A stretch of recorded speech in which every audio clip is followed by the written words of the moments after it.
Everyone,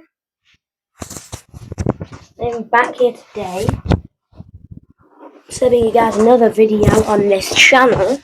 And today we'll be watching some videos that you can find there. I'm Ethan, your average American. Let's see how this works, guys.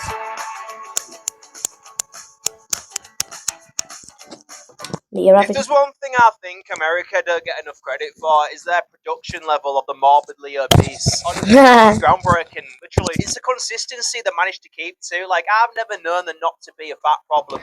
Yeah, they are like really massive, like really big. Like, how many Big Macs can you eat in one day?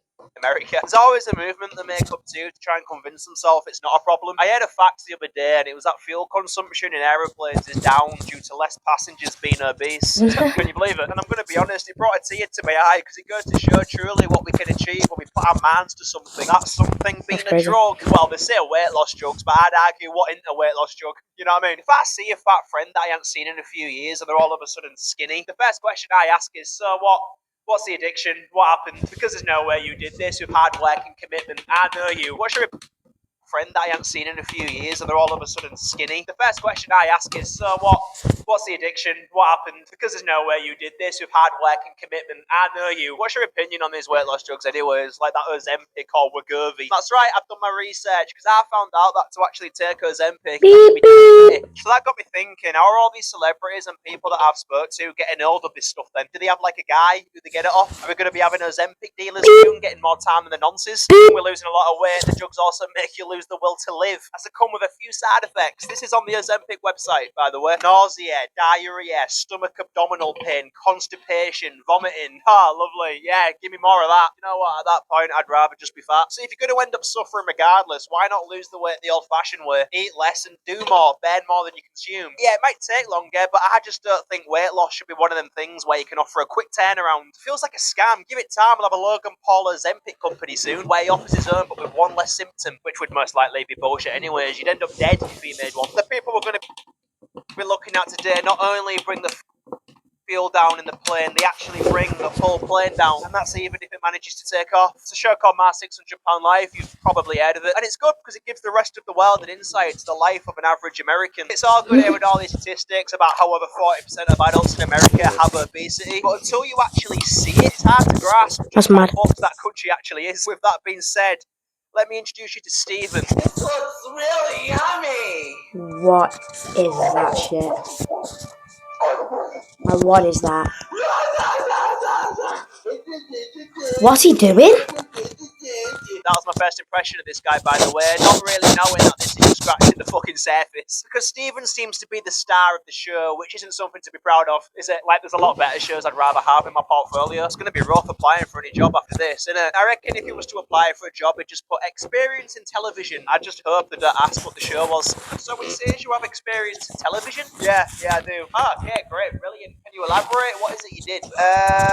Yeah, I think it's best we just skip over that one. It's not a big deal. The damage is already done though. You type in My £600 Life followed by Stephen and boom, you have a week's worth of content to waste your life watching. So when I see that, in my head, I already know this guy's going to be a bit fucked up. I've done this shit for too long to be blindsided by the states of this world now. Anyway, let's see why Stephen's having movie-length videos made about him then. It's never a good sign, is it, when you have these voiceover channels that create these in-depth analysis into certain topics making videos about you? That's when you know you fucked up somewhere. If one of these channels makes a video about me in the future titled How This UK Creator Lost Everything, that's when I start panicking, like, alright, okay, I'm done. Thank you.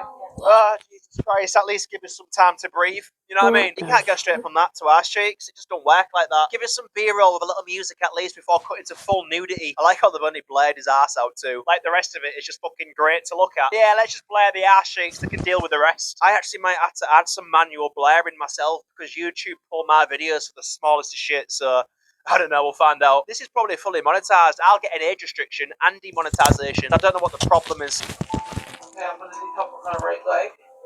Back into the bed, I can get the left one in. Right. Okay. He's a big lad. Oh, look at his leg. Look at his leg. Oh, they don't play that out, do they? We're used to seeing fat people's ass cheeks anyways. Listen, I'm not saying I want to look at any of this stuff, but if someone had a gun to my head and was saying to me, here, to save your life, you have to pick one to stare at for 2 hours straight, I'd choose his bare ass over the gammy leg any day. You know, I can't even bring myself to even give it more than a glimpse as well. I can sort of like smell the gamminess of it. I've been in the hospital now for a little over a month and it hasn't been too bad. It's hard, but it feels good to do what I'm supposed to be doing. Thank you. So for the most part, I'm feeling really good. Yeah, I bet you are. Not having to move or do anything yourself seems like a dream come true for him, doesn't it? The fact he's laying there with a smile on his face like the entire hospital staff didn't need to assist him to get into bed. Does he not feel the slightest bit of shame? Even if one person offered to help me get into bed, I'd be like, yeah, nah, don't worry about it. Let me do it. I just wouldn't want to be that guy that's bothering people where they have to stop what they're doing just so they can help me get into bed. I feel like such a dick. But there have been some frustrating moments that have been harder for me to deal with. Mostly how long it takes for people to respond to the call button. Ah, the fucking nerve. Here we go. It started. This is where I have to hold back and bite my tongue because what I want to say doesn't go hand in hand with monetization. But I'm already boiling up just staring at this man. The man listening to him. My lunch is awfully late. Oh, he just left just now. Alright, so it should be here then.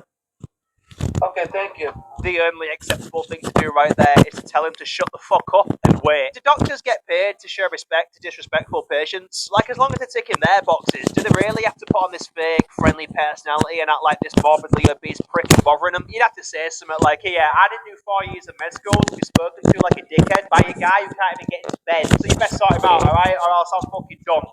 I get frustrated sometimes. That's what's going on. I'm not trying to be mean. Trust me, it's not. I'll be okay. Thank you. You're welcome. Thanks. The nurse is clearly bottling up what she really wants to say right now. I can just tell by the way she said, "You're welcome." You see, you might have heard the "you're welcome" come out of her voice, but if you can understand tone, you'd know that the way she said "you're welcome" was more of a "go fuck yourself." This guy's sick of biz. When I hit my call button, I know that a bing goes off, and there's a blinking green light. So they know when I'm waiting and when they're taking too long. And they should really respond faster, but they don't. Yeah, because we won't want you to starve, would we? Whatever's connecting this little call button thing that he's got, yeah, I'd disconnect it so then he would be fucked. But say if he shut the bed or something, don't try and picture that, I wouldn't advise it. But he'd press the button and literally no one would know. God help the people who first walk into that room though. Just a starving Stanley laying in his own shit. Now I'm getting demonetized. I am calling for the nurse. I need to inform her of something.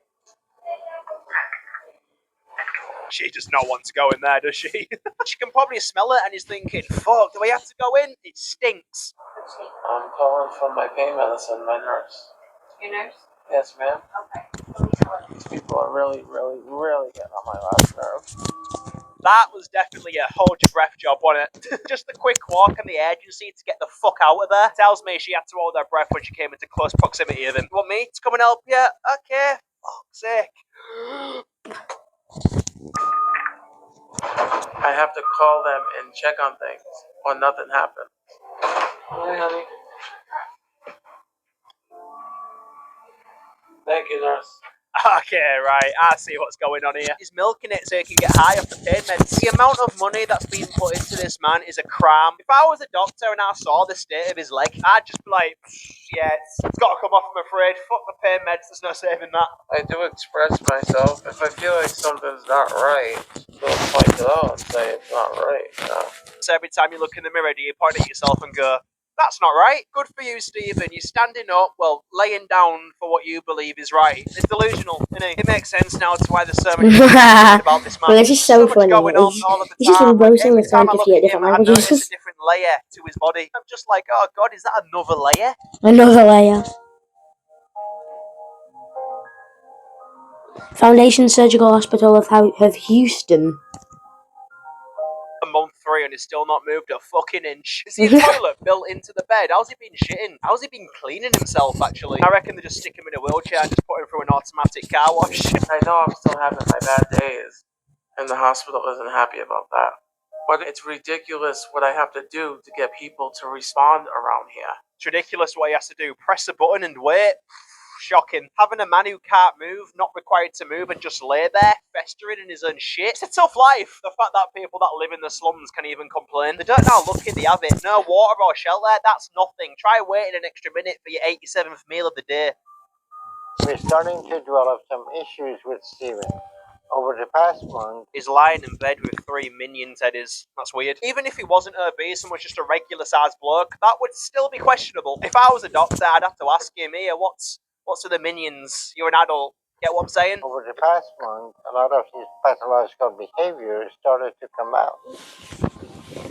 He's become abusive to hospital staff, and he expects everybody to wait on him hand and foot. I seem to be having the same issue with this doctor like I do with my own. I'm just struggling to understand what the fuck he's saying. Anyone else have the same issue? Your doctor starts talking about what he's prescribed you and what the issue is, and you just sat there thinking, mate, I have no idea what you're telling me right now. I want this light off. He thinks the world should revolve around him like a child does. She's turning the lights off as well. No, I just couldn't do it. I wouldn't even make I'd just it say to the stage. Remember, we're 3 months deep now. I'd hand him my I'd notice. just say I'd say beep it's on, off. like, I'd see it and I'd just be like, wait, is that what we're dealing with? Yeah, nah, I'm done. It's my 2-week notice for you. I do wish the nurse just went to him though. Ask me nicely and I'll think about it. I'm the one with the fully functioning Beep. body here, alright? So watch your mouth, treat me with some Beep. respect, or I'll set your minions on Beep. fire and make you watch. And that is not acceptable behavior. It isn't, you right, mate? Steven, Dr. Nawami. how are you today? Okay, how are you? Alright? I've just properly noticed the room is staying in. What's this? The fucking Four Seasons? It's not what I think of a room to look like when I imagine a hospital. The hospital near me is nowhere near that good. Even the private ones aren't that nice. They're all just blue and grey. Quite fucking miserable, actually, aren't they? So you seem like you have an issue getting along with hospital staff, and I'm not liking what I'm hearing. At times, I sometimes I get frustrated. I tell them, if I act like a kid, I want you to treat me like a kid. How about just not acting like a kid? That works. Now Yeah. disturbing it must be for the nurses when you're laid there, fully naked, no bra or anything, and you're telling them to treat you like a kid. And it's just brushing it off like what he's saying is normal and justifies him acting like a fat twat. Fat twat, kind of like that one. How old are you? I'm 33 years old. So it's time for you to grow up. Thank you. Fucking finally, someone's telling him. It seems like this nurse is getting agitated with your behavior. I don't know what particularly is, but you need to work on that too. Everybody has feelings. I disagree. I don't think you do, Stephen. I reckon they're all clogged up. I reckon he's clogged his feelings up. That's true. Right?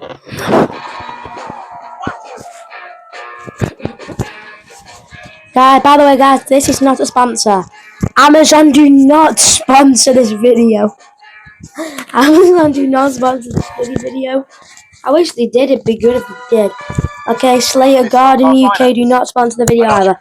Guys, I do repeat, Slayer Garden video do not sponsor the video either. Never does Ethan. Let me put it in plain thing. It came from up north, but this is Texas. Yes, it is. You're gonna have to shape up in Texas and behave like people here. I just said he's in Houston a minute ago. I said Oh, National serious Hospital now. of Houston. Texas now, big boy. Time to shape up. Interesting choice of words. Time to shape up. I mean, he's halfway there. He's definitely a shape, but he's more shaped out more than up. I don't want to hear of this issue again. Yes. And if I do, then this is going to be a very different conversation. All right. All right. Nice to see you, Dr. Nazada. And Mario. Thank you. Okay. Oh, I can't stand that smug smile he's got on his face. He's literally laughing at That is crazy, guys. It's crazy how unlikable this prick is. At this point, Steven is having a behavioral problem, but at the meantime, he's very sick and he needs medical help. And we're not going to